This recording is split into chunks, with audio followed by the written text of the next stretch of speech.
Do you want to start off by telling us what state the Harlingen economy is in right now? Sure. I think that it's doing great so far. This month actually marks my second year anniversary here with the Harlingen Economic Development Corporation. And over the last few months, we've been working hard and helping to position the community to help take advantage of a lot of the growth that is being seen throughout the Rio Grande Valley.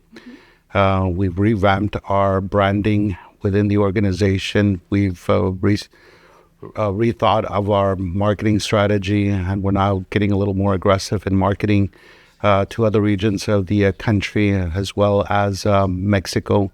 And more than ever, we've been working hard to ensure that Harlingen becomes a known entity in all of Mexico as well. We've done several trips to that country. So we're definitely starting to see a lot of the fruits that are starting to bear here within the community through the efforts that we've been helping to enhance in the community. There are quite a number of industries that are looking at Harlingen. The activity is quite a bit up in terms of prospects as far as the economic indicators within Harlingen itself. Retail sales tax revenue continues to increase steadily over the last few months within Harlingen. The city has been breaking records in terms of new construction numbers, and you see all of that happening as you drive around the community itself. We're focusing in on developing the workforce here within the community, ensuring that our primary industry clusters continue to thrive as well. So we've led a very strong business retention and expansion program. And I think also over the last 2 years, we've helped grow and enhance programs and services that target entrepreneurs as well as small businesses, simply because we want to try and focus on creating our own businesses, seedlings here within the community. And we've seen quite a number of them grow exponentially. So I think that things are going well for the community. We're very excited about the future. And so I think that Harlingen will be the next, focal point for new investments, new job creation, new industries as well. And you said that you guys are revamping your advertising strategies? Yeah, basically we've taken a close look at what was done before. And so we did quite a bit of marketing locally, which I think is essential to ensure that we develop a good PR appeal within the region itself. But our main markets are really outside of the area when you really think about economic development, simply because we're trying to bring in industries from outside of the region here to the community. I think that people might think that we're not doing enough marketing because they don't see it here locally, but our emphasis is in larger metro areas that have larger clusters of industries. And now we're going internationally and starting to focus a little bit more of our marketing efforts in the main industrial areas in Mexico as well. When you say internationally, is that just in Mexico? Well, we're starting off with the low-hanging fruit, which is Mexico. But as we start moving forward in the upcoming years, we'll start looking at other regions throughout the world, simply because we are dealing with a global economy. Mm-hmm. As a matter of fact, one of the prospects that we're working with is an overseas company, not from Mexico, but from another European country. So I think that there's quite a bit of opportunity that exists throughout the whole world. Are you able to say what country?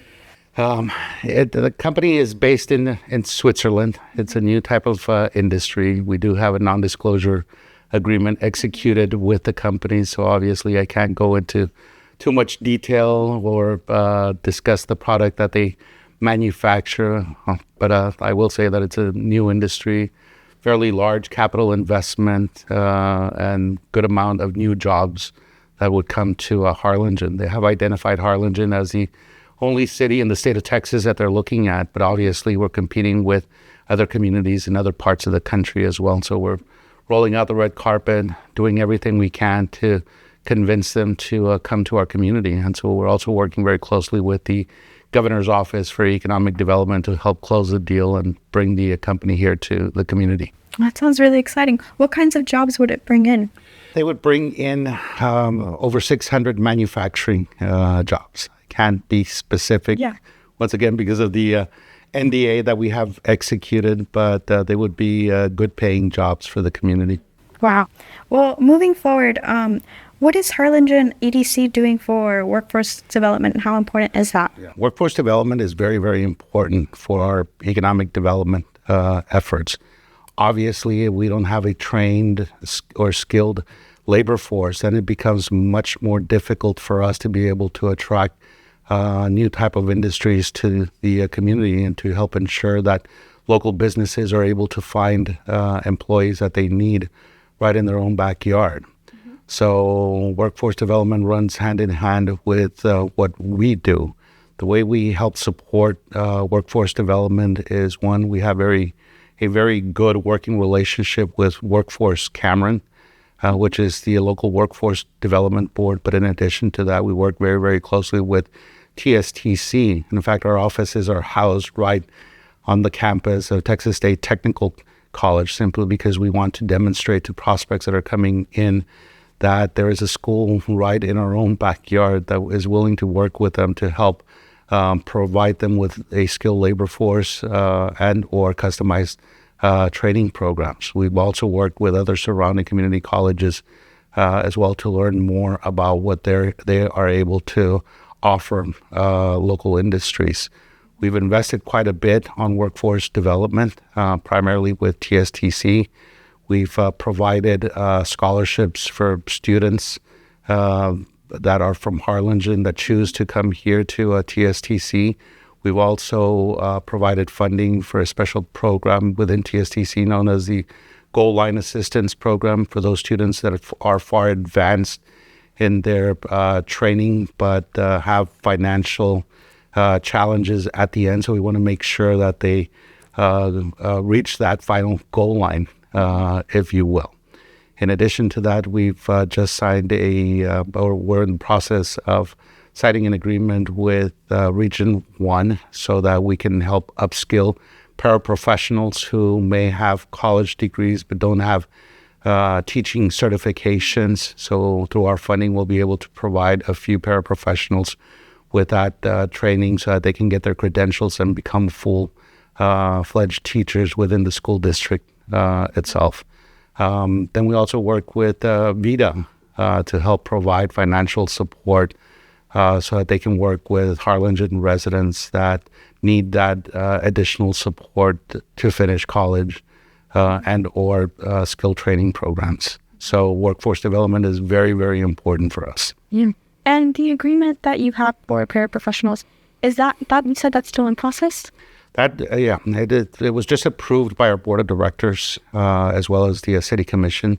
So we have our contact at Region 1 is on vacation. So we'll be refining the agreement and hopefully have it executed within the next few weeks. And so this is to help provide financial support and scholarships for paraprofessionals for programs that will begin in late September, early October.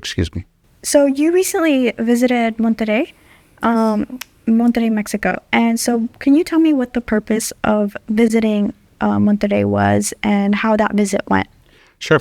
Well, I think that all of that started with collaborating with our counterparts in Cameron County, Ramiro Aleman, as well as Gilbert Salinas, who's my counterpart with the Greater Brownsville Incentives Corporation.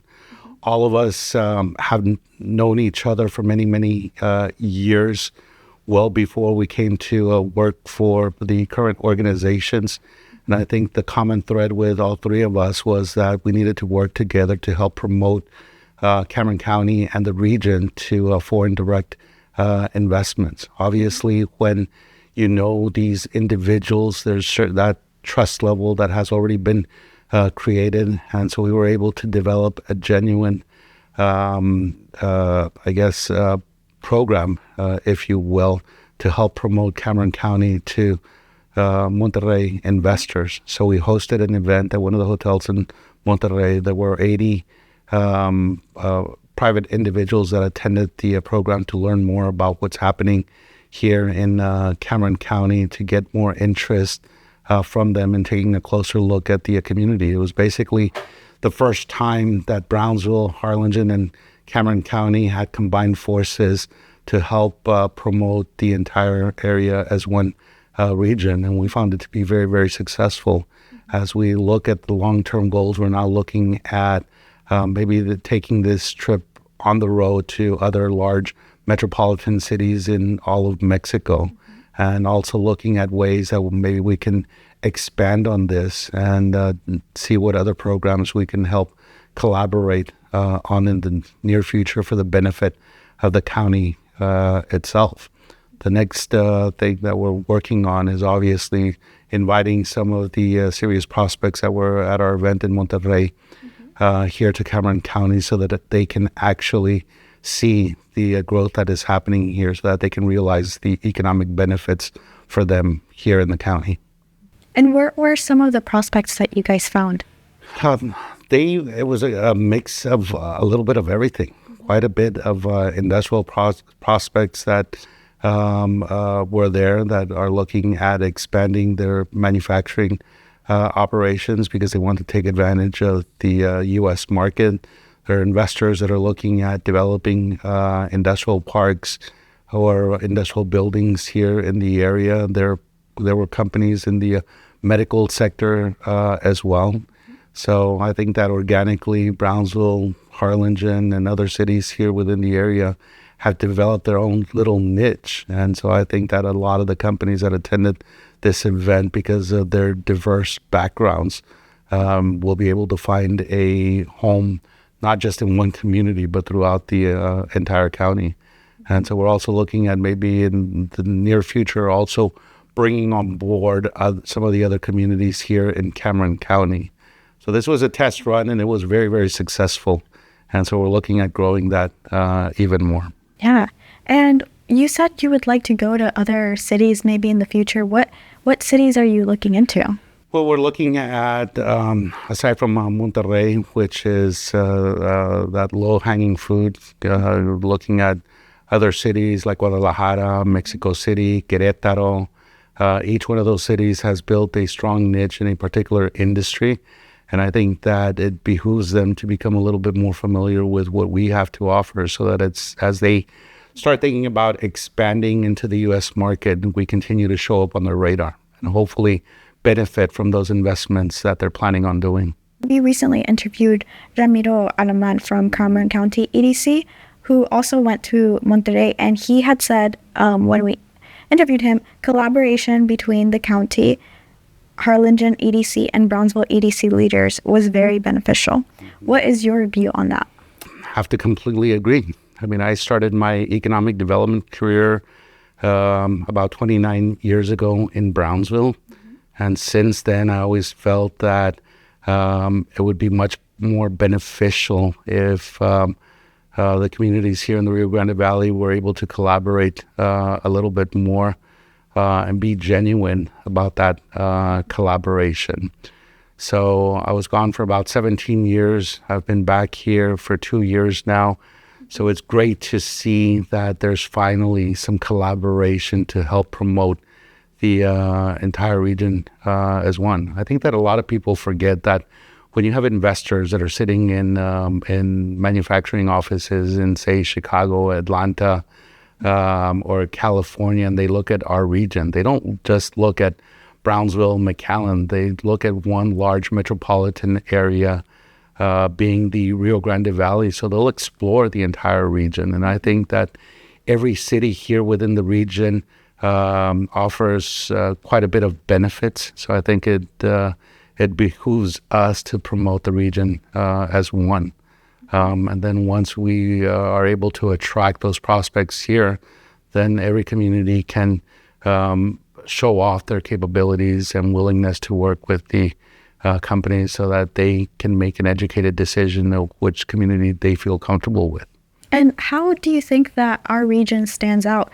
Why would big cities want to collaborate with our region? Yeah, well, having lived in the Dallas area for about 17 years, there's quite a bit of manufacturing that takes place up there. A lot of aerospace industry, a lot of some of the other types of manufacturers that are not only have a presence there, but are also headquartered there. Okay. And one of the things or biggest challenges that I was starting to encounter before I left the area was that a lot of these businesses were having difficulty finding the labor force that they needed. I think that the Rio Grande Valley and Cameron County, because of our young labor force, we have a lot to offer to these businesses. Unfortunately, we lose a lot of our labor force to other large cities simply because individuals that are graduating college or going through programs here at TSTC are not finding the opportunities that they want here within the region. So they have no choice but to look at other communities. But as we try to bring in these industries, we'll be able to provide more opportunities for our locally grown talent here within the valley itself. I think that culturally, we're also a very family-centric community in the sense that if people had the opportunity to stay here within the region, they would choose to do that because that would give them an opportunity to stay close to their families. I think one of the things that sometimes the younger generation doesn't realize is, one, they're young, they want to go explore, and they want to be able to go out to concerts, nightclubs, have diverse quality of life. I think that if we all think about ourselves, we all wanted that when we were younger. But one thing that many people don't realize is that these larger metro areas are quite expensive to live in as well. And even though you might be making a little bit more money, a lot of that goes towards the cost of living in those areas for higher rents, more gas that you have to buy on a monthly basis to be able to drive that half hour and sometimes an hour to work, which is a very different environment than what they could have here in the Rio Grande Valley. In your point of view, how important is Mexico to Harlingen ADC? I think that Mexico, for any city here in the Rio Grande Valley, should be very, very important. As I mentioned before, companies that are based in other larger metro areas look at the Rio Grande Valley as basically one large metropolitan area. Harlingen is not a city that abuts to the Rio Grande Valley, but we are almost a stone's throw away, if you will, from the border. And so our efforts in promoting Harlingen to Mexico are very important, simply because companies that are based in Mexico obviously recognize the larger cities, Brownsville, McAllen, Hidalgo, Laredo, because that's where the major crossing points are. Our efforts in promoting Harlingen is that we want to make sure that investors and companies that are based in Mexico know that there are other options as well, and we want to make sure that Harlingen shows up on the radar for them. What big project are you working on at the moment that you can tell us about? Yeah, I can't go into too many specifics, but I think that the efforts that we've helped lead over these last few years in getting a little bit more aggressive with our marketing efforts, our outreach, spending more time in Mexico, as well as several trade shows throughout the country are starting to pay off. We've got quite a bit of interest that we did not have before for properties within our industrial parks. We're looking at large investments in the Aerotropolis, the eastern part of the airport. The airport owns over 400 acres that is prime for industrial development, and it's within close proximity to the port of Harlingen with rail service as well. Right now, we're in the process of building out the Roosevelt Industrial Park. Brand new detention pond is about to be finished, which will help mitigate some of the flooding issues there, and we'll start working and focusing in on the infrastructure for the industrial park.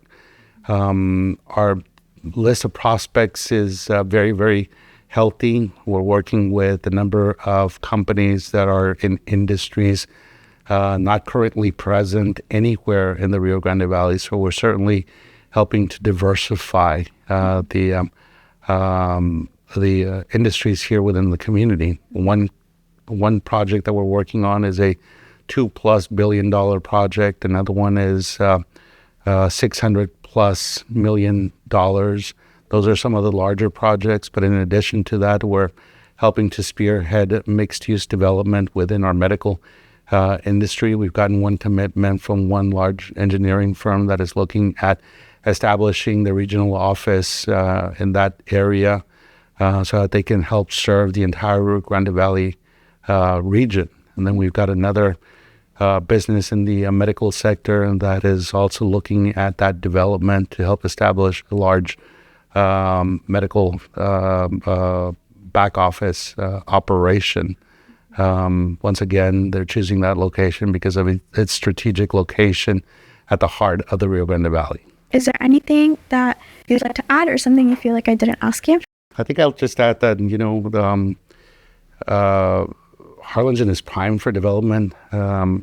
We sort of see and know what's in the pipeline, and I think that it's very exciting to see that happening. I think that the next city for major developments is Harlingen. In economic development, we say retail follows rooftops. We've got many new neighborhoods that are popping up, which will make it easier for us to attract retail. We have a very strong young population. Our school district has a very strong CTE program that's helping to develop the future workforce of the community. TSTC is doing phenomenal work in helping train potential future employees for local industries. So we think that the future looks very, very bright. I think that we're certainly getting more aggressive in telling our story to industries outside of the area, and they're paying attention. Thank you so much.